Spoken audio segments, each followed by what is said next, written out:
Hello दोस्तों, कैसे आप सभी लोग। आशा करते हैं सभी लोग अच्छे होंगे, स्वस्थ होंगे, मस्त होंगे, तंदुरुस्त होंगे। दोस्तों, आपके सामने आज हम फिर से एक बार हिंदी पेडागोजी का एक अन्य प्रैक्टिस सेट के साथ उपस्थित हैं। यह जो प्रैक्टिस सेट है ना, आपके लिए बहुत ज़्यादा महत्वपूर्ण है। आपके आने वाले एग्जाम के दृष्टिकोण से केवल हिंदी सब्जेक्ट में इससे 4 नंबर के क्वेश्चन आने वाले हैं, ये गारंटी है। और ये भी गारंटी है कि अगर आप इस प्रैक्टिस सेट को अंत तक अच्छे से बारीकी से एक एक क्वेश्चन को समझते हैं तो इस टॉपिक से आपके एक भी क्वेश्चन नहीं छूटने वाले हैं, ये भी पूर्ण गारंटी है। अगर हम बात करेंगे प्रैक्टिस सेट नंबर की, तो सेट नंबर हम लोग का ये चौथा है। यानी इससे पहले हम लोगों ने कल तक 3 प्रैक्टिस सेट को लगातार रूप से 3 टॉपिक को कंप्लीट कर लिया है। आपने वो नहीं देखे तो प्ले लिस्ट पर जाकर के देख लीजिएगा। टॉपिक की बात करेंगे तो ये जो टॉपिक है ना, भाषा शिक्षण में व्याकरण की भूमिका, जो अपने आप में बहुत ज़्यादा महत्वपूर्ण है। ये व्याकरण वाले क्वेश्चन बहुत आते हैं, हिंदी में भी, संस्कृत में भी, और आपके अंग्रेज़ी, उर्दू या फिर कोई भी अन्य भाषा है ना, वहाँ आती है। तो फ़र्क बस इतना ही रहेगा सभी भाषा में कि जो भाषा का क्वेश्चन रहेगा उस भाषा में लिखा रहेगा, कंसेप्ट एक ही होता है। सारे आपके जो भी सब्जेक्ट वाले क्वेश्चन पूछे जाते हैं वहाँ से, ठीक है। तो चलिए पहले क्वेश्चन की तरफ चलते हैं। एक भी क्वेश्चन इस टॉपिक से नहीं छूटेंगे, अंत तक बने रहिएगा। क्वेश्चन नंबर फर्स्ट है आपके सामने कि भाषा शिक्षण में व्याकरण की भूमिका को आधुनिक दृष्टिकोण में किस रूप में देखा जाता है। देखिए, व्याकरण पहले नंबर व्याकरण की भूमिका है। तो व्याकरण होता क्या है, पहले थोड़ा सा इसको समझ लीजिए।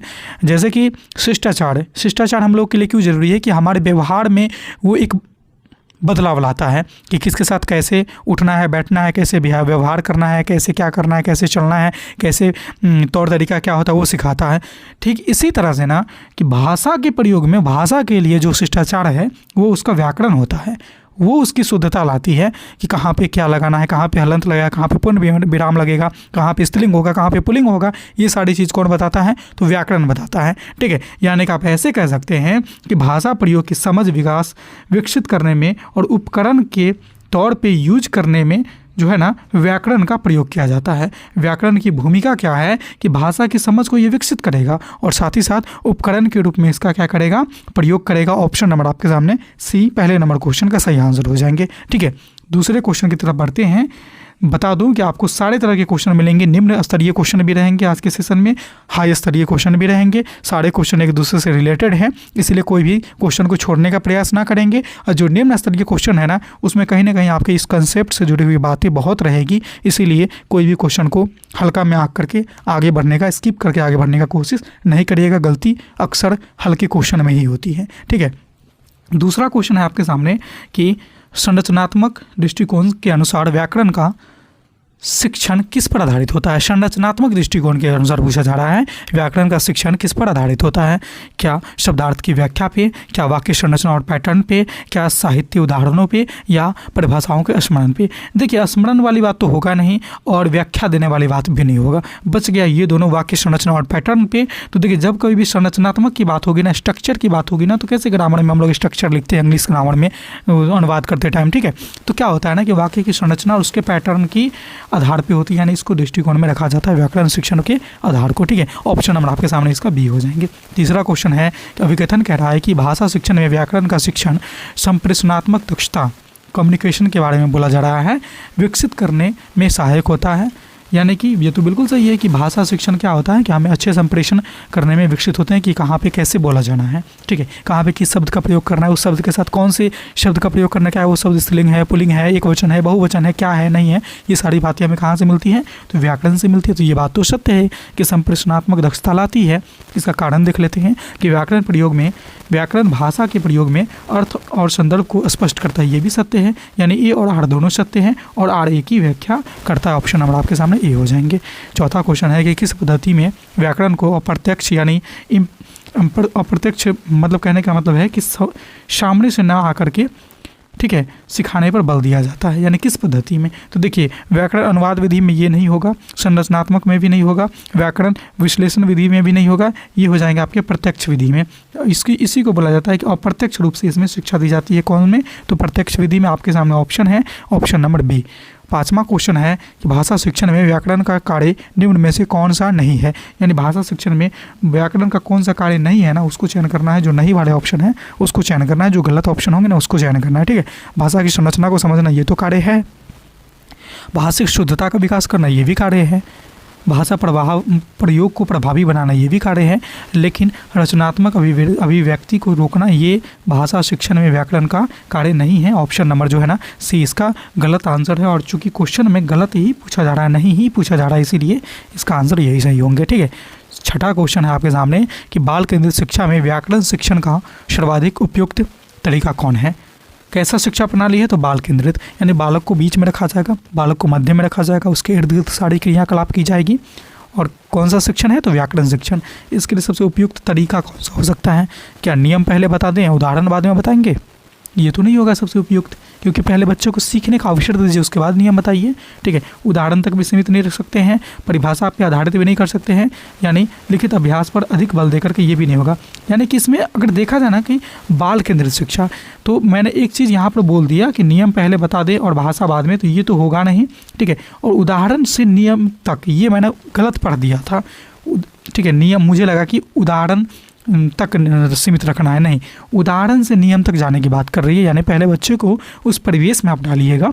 ठीक है, उस भाषिक परिवेश में आप डालिए, उसके सामने बहुत सारे एग्जाम्पल प्रस्तुत करिए अलग अलग तरह से, और फिर बच्चे ऑटोमेटिक एग्जाम्पल के माध्यम से ना अपने उसका जो निष्कर्ष निकलेगा वहाँ तक पहुँच जाएगा और नियम खुद से बना लेगा। नहीं, ऐसे करने से ऐसे होता है। तो ये सबसे उत्कृष्ट पद्धति है बाल केंद्रित शिक्षा में भाषा शिक्षण के लिए। ठीक है, ऑप्शन नंबर आपके सामने बी हो जाएंगे। सातवां क्वेश्चन है कि अभिकथन कह रहा है कि प्राथमिक स्तर पर व्याकरण को अलग विषय के रूप में पढ़ाना उचित नहीं है। प्राथमिक स्तर पर कह रहा है कि व्याकरण को अलग विषय के रूप में पढ़ाना उचित नहीं है। इसका कारण क्या बोल रहा है कि इस स्तर पर भाषा अधिक प्रयोग और अनुभव से होता है, न कि नियम से। तो ये बात तो सत्य बोल रहा है कि भाषा का जो प्रयोग है ना अधिक अनुभव से होता है, नियम से ज़्यादातर नहीं होता है। तो ऑप्शन नंबर आपके सामने ना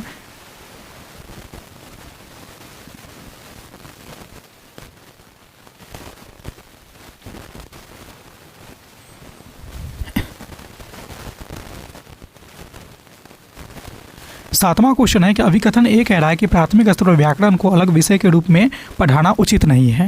यानी ये बात तो बिल्कुल सही कह रहा है कि बच्चे छोटे छोटे होते हैं प्राथमिक स्तर में, उसको एक अलग विषय के रूप में आप नहीं पढ़ा सकते हैं, उसको एक अलग किताब आप नहीं दे सकते हैं व्याकरण का।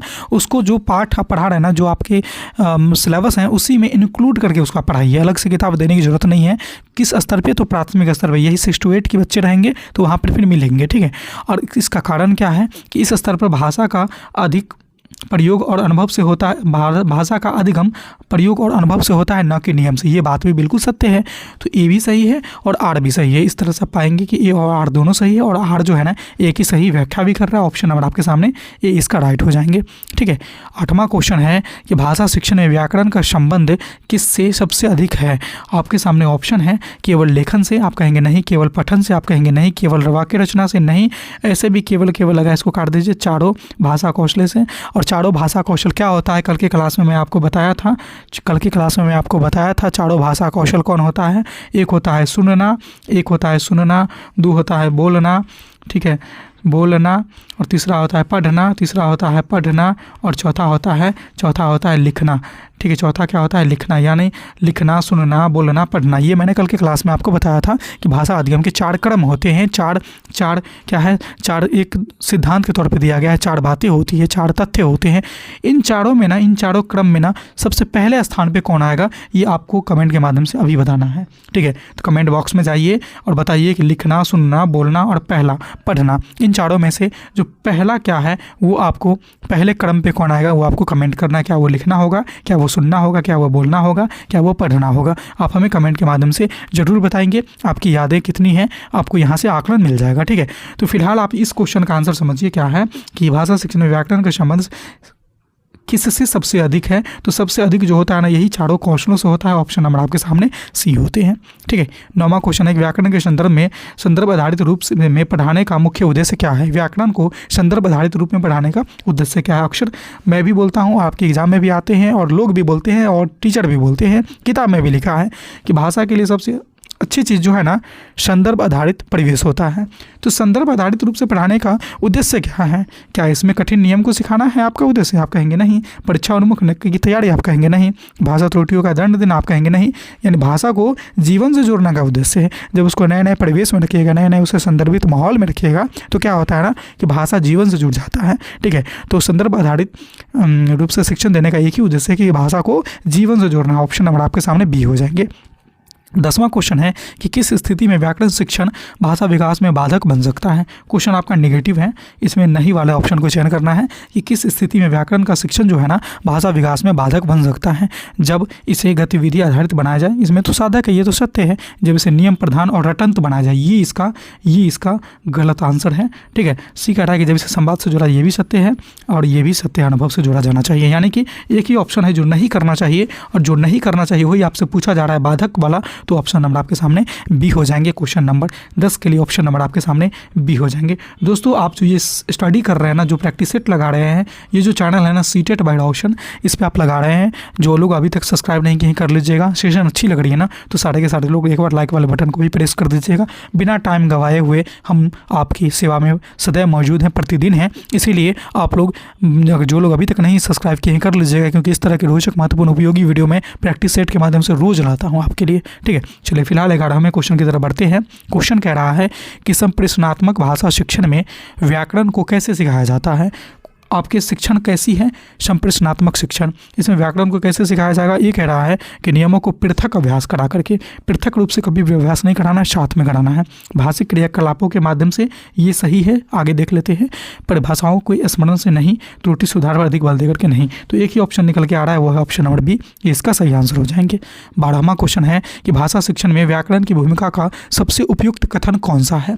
व्याकरण की भूमिका के बारे में भाषा शिक्षण में सबसे उपयुक्त कथन आपसे पूछा जा रहा है। ऑप्शन है व्याकरण भाषा का लक्ष्य है, व्याकरण भाषा का लक्ष्य है। ये तो उतना सही नहीं लग रहा है, लेकिन चल सकते हैं आगे लेकर के। व्याकरण भाषा का साधन है, व्याकरण भाषा का साधन है। व्याकरण भाषा से स्वतंत्र है, यानी दोनों अलग अलग है नहीं, दोनों एक दूसरे से जुड़े हैं। व्याकरण केवल लिखित भाषा से जुड़ा होता है, ये भी नहीं। मौखिक बोल रहे हैं तो क्या यहाँ पे हमें स्त्रीलिंग पुल्लिंग का ध्यान में नहीं रखना है क्या? आप कहेंगे बिल्कुल रखना है। तो मौखिक से भी तो जुड़े होते हैं ना, केवल लिखित कैसे हो सकते हैं ये? ठीक है, तो आप पाएंगे कि ए और बी, इन दोनों में से एक ऑप्शन कौन सा सही होगा? तो वो जो ऑप्शन है ना आपके सामने बी है कि व्याकरण भाषा का एक साधन है। व्याकरण क्या है? भाषा का एक साधन है। ये क्वेश्चन आपका BVI है, इसको BVI लगा लीजिए, आपके एग्जाम के दृष्टिकोण से ना महत्वपूर्ण है।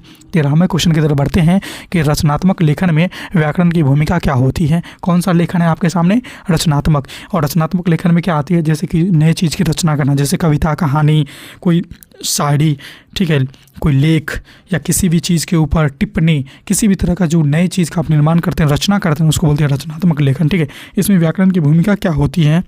रचनात्मकता को सीमित करना? आप कहेंगे नहीं, केवल शुद्धता पर ध्यान देना।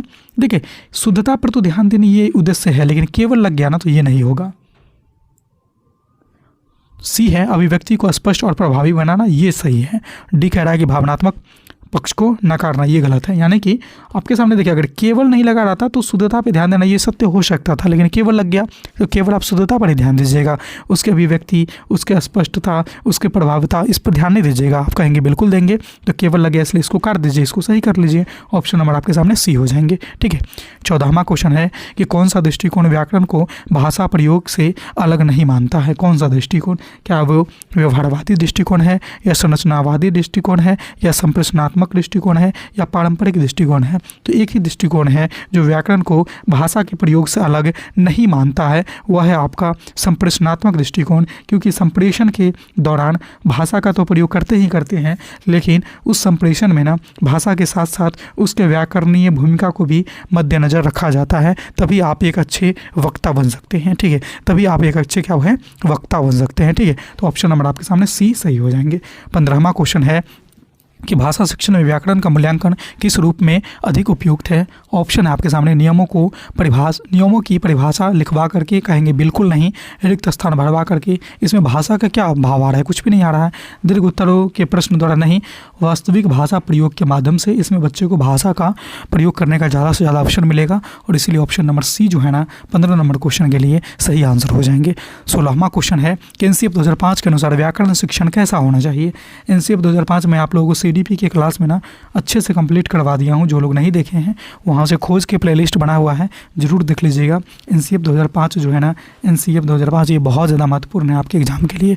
कह रहा है कि NCF 2005 के अनुसार व्याकरण शिक्षण कैसा होना चाहिए, क्या पाठ्य पुस्तक केंद्रित होना चाहिए? आप कहेंगे नहीं, ये बाल केंद्रित होता तो चल सकते थे, परीक्षा केंद्रित नहीं, नियम प्रधान नहीं, अर्थपूर्ण और संदर्भित होना चाहिए। ये इसका सही आंसर हो जाएंगे, ऑप्शन नंबर सी हो जाएंगे। 17वां क्वेश्चन है कि व्याकरण को कौशल आधारित बनाने का उद्देश्य क्या है। व्याकरण को कौशल आधारित, कौशल का मतलब क्या है कि जब कौशल विकसित करिएगा कोई भी बच्चे में ना, तो वो नए नए चीज़ों को रचना करेगा, नए नए शब्दों को जोड़ेगा, नए नए वाक्यों को खुद से बोलने का प्रयास करेगा, नए नए चीज़ों को नए नए तरीक़ों से बताने का प्रयास करेगा। ये होती है कौशल क्षमता, ठीक है। इसके आधारित बनाने का उद्देश्य क्या है कि अधिक अभ्यास कराना। आप देखिए अभ्यास करा करके बना सकते हैं। भाषा प्रयोग में दक्षता बढ़ाना, देखिए ये इसका सही राइट आंसर है कि व्याकरण को कौशल आधारित बनाने का अर्थ है, यानी कौशल आधारित कैसे बनाया जाए ये नहीं पूछा जा रहा है, कौशल आधारित बनाने का उद्देश्य क्या है। तो इसका एक ही है ना कि भाषा प्रयोग में दक्षता को बढ़ाना। ऑप्शन नंबर आपके सामने बी हो जाएंगे। 18वां क्वेश्चन है कि निम्न में से कौन सा व्याकरण शिक्षण का सही क्रम है। मोस्ट VVI है, इसको तो एकदम VVI लगा ही लीजिए। ऐसे क्वेश्चन आपको हर जगह नहीं मिलेंगे, इसकी गारंटी है। और इस तरह के क्वेश्चन आपके एग्जाम के लिए बहुत ज़्यादा महत्वपूर्ण भी है। कह रहा है कि भाषा शिक्षण का सही क्रम क्या है। जैसे भाषा कौशल के सही क्रम कौन से थे, पढ़ना लिखना बोलना सुनना में, वो आपको कमेंट के माध्यम से जवाब देना था। अभी भी जवाब दे दीजिए जो लोग अभी तक जवाब नहीं दिए हैं कि भाषा कौशल जो 4 होते हैं, पढ़ना लिखना सुनना बोलना, इसमें से सही क्रम में पहले स्थान पे कौन आएंगे, पहले स्थान पे कौन से कौशल आएंगे। क्या वो पढ़ना है, क्या वो बोलना है, क्या वो लिखना है, क्या वो सुनना है, आप हमें कमेंट के माध्यम से बताएंगे। फिलहाल व्याकरण शिक्षण का सही क्रम क्या है ना, वो मैं आपको बताता हूँ। देखिए व्याकरण में पहले कभी भी नियम आप नहीं बताइएगा, नियम सबसे लास्ट में बताया जाता है, ठीक है। अभ्यास कराइए, उदाहरण दीजिए, ये सत्य है, लेकिन उदाहरण दीजिए, अभ्यास कराइए। नियम उल्टा रहता तो चल सकते थे। परिभाषा पहले, ये भी नहीं होगा। पहले अनुभव से जोड़िए, ठीक है, फिर उसका प्रयोग करवाइए, ये ठीक है, और लास्ट में नियम बताइए। ये सबसे सटीक है, ऑप्शन नंबर इसका सी हो जाएंगे कि भाषा मतलब व्याकरण शिक्षण का सही क्रम कौन सा हो जाएगा, पहले अनुभव फिर प्रयोग फिर नियम, ठीक है। ऑप्शन नंबर आपके सामने सी हो जाएंगे। 19वां क्वेश्चन है कि व्याकरण और भाषा अधिगम से के संबंध में कौन सा कथन सही है। सत्य वाले कथन को आपको चुनना है। व्याकरण पहले, इसको भी VVI लगा लीजिए, ये तो बहुत ज़्यादा महत्वपूर्ण है। क्या व्याकरण पहले आता है, आप कहेंगे नहीं। भाषा पहले आती है, आप कहेंगे हाँ। दोनों असंबंधित है, नहीं, दोनों संबंधित है। दोनों साथ साथ केवल लिखित रूप में आते नहीं, मौखिक में भी तो आते हैं ना। हम बोलते हैं तो आप सुनते हैं, इसमें हम बोलेंगे कोई लड़की को बोलेंगे कि मान लीजिए उसका राधा नाम है, उसको बोलेंगे कि ए राधा क्या करता है, अच्छा लगेगा नहीं ना। ए राधा क्या कर रही हो, क्या करती हो, ये सटीक हुआ ना। तो ता और ती का फर्क हुआ ना, ये कैसे पता चला, ये तो व्याकरण के माध्यम से पता चला। तो लिखित और मौखिक दोनों के लिए ज़रूरत है, ठीक है। इसी तरह से आप पाएंगे कि पहले आप भाषा सीख लेते हैं, टूटी फूटी भाषा पहले सीखते हैं, तभी तो उसको सुदृढ़ करते हैं ना। जैसे मान लीजिए हम घर बनवा रहे होते हैं तो पहले क्या करते हैं, ईंट गिरवा लेते हैं, सीमेंट गिरवा लेते हैं, सरिया डलवा लेते हैं, यानी ये छड़ गिरवा लेते हैं, बालू गिरवा लेते हैं, गिट्टी गिरवा लेते हैं, अलग अलग चीज़ गिरवा लेते हैं। तो पहले क्या होता है ना कि रफ चीज़ को पहले गिरवा लेते हैं, फिर उसको सिस्टमेटिक ढंग से एक ईंट के ऊपर एक ईंट करके बीच में मसाला डाल करके जोड़ते हैं, व्यवस्थित करते हैं। यानी पहले आपको क्या है कि टूटी फूटी पहले भाषा आप सीखते हैं, उसके बाद व्याकरण के माध्यम से उसको व्यवस्थित करते हैं। इसी तरह से पाएंगे कि व्याकरण और भाषा अधिगम के संबंध में कौन सा सही है। तो पहले जो है ना भाषा आती है, इसके बाद व्याकरण का प्रयोग किया जाता है, ठीक है, राइट। आई होप कि आपको समझ में आ गई होगी, अच्छी लगती होगी। तो सारे लोग एक बार फटाफट लाइक कर दीजिएगा, जो लोग पहली बार आए हैं ना सब्सक्राइब भी कर लीजिए। चलते हैं 20वें क्वेश्चन की तरफ। क्वेश्चन नंबर 20 में कह रहा है कि भाषा शिक्षण में व्याकरण की भूमिका का अंतिम लक्ष्य क्या है। भाषा शिक्षण में जो व्याकरण की भूमिका होती है, इसका अंतिम लक्ष्य क्या है कि बच्चे में क्या डेवलप करवानी है। क्या त्रुटि रहित भाषा चल सकता है जिसमें त्रुटि ना हो, लेकिन इससे बढ़िया ऑप्शन भी देखने का प्रयास करेंगे। नियम का ज्ञान नहीं, उच्च परीक्षा परिणाम नहीं, प्रभावी और सार्थक संप्रेषण। क्योंकि आप भाषा की शिक्षा दे रहे हैं ना, तो इसको तो प्रभावी संप्रेषण होना चाहिए, यानी अच्छा वक्ता वो बोलना चाहिए, और उसके संप्रेषण जो है ना सार्थक होना चाहिए। लेकिन वो जो बकेगा, वो जो वक्ता है, वो जो बोलेगा, उसका सार्थक अर्थ भी निकलना चाहिए, ठीक है। तो इस तरह से पाएंगे ऑप्शन नंबर आपका ABCD में C सही हो जाएंगे, ठीक है। तो दोस्तों ये थे आज के आपके चौथे सेट का 20 महत्वपूर्ण सवाल जो आपके व्याकरण भाषा सेक्शन में व्याकरण टॉपिक से थे जो आपके लिए बहुत ज़्यादा महत्वपूर्ण है। कितने आपके सही हुए आप हमें कमेंट के माध्यम से जरूर बताइएगा। किसी भी तरह की परेशानी है ना, वो भी आप हमें कमेंट के माध्यम से जरूर बताइएगा। सेशन अच्छी लगी है वो भी बताइएगा। अपना कीमती फीडबैक भी जरूर दीजिएगा। कोई प्रतिक्रिया देना चाहते हैं तो भी आप कमेंट करिएगा। साथ ही साथ ये सेशन अच्छी लगी है ना तो सारे के सारे लोग एक बार जाते जाते लाइक कर दीजिए। एक मोटिवेशन मुझे भी मिलनी चाहिए। जो लोग अभी तक हमारे ग्रुप से नहीं जुड़े हैं ना, इस नंबर पर मैसेज कर देनी है, याद रखिएगा। कॉल नहीं करिएगा, कोई भी लोग मैसेज कर दीजिए।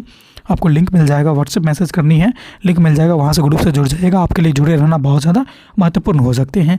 और जो लोग अभी तक हमारे चैनल सीटेट बाय ऑप्शन को सब्सक्राइब नहीं किए हैं ना, सब्सक्राइब भी कर लीजिए, क्योंकि आज के सेशन में चौथा सेट को लाया था। कल के क्लास में मैं आपके सामने 5वां प्रैक्टिस सेट को लेकर के आ रहा हूँ हिंदी के लिए, आपके लिए वो भी बहुत ज़्यादा महत्वपूर्ण है। उसमें हम आपको बहुभाषिकता टॉपिक को पढ़ाएंगे, तो इसके लिए आपको हमारे साथ बने रहना बहुत ज़रूरी है। तो दोस्तों आज के इस सेशन में इतना ही है। फिर मिलते हैं अगले सेट 5वें सेट में कल के क्लास में। तब तक के लिए हमारे चैनल के साथ बने रहिए, देखते रहिए सीटेट बाय ऑप्शन को। धन्यवाद।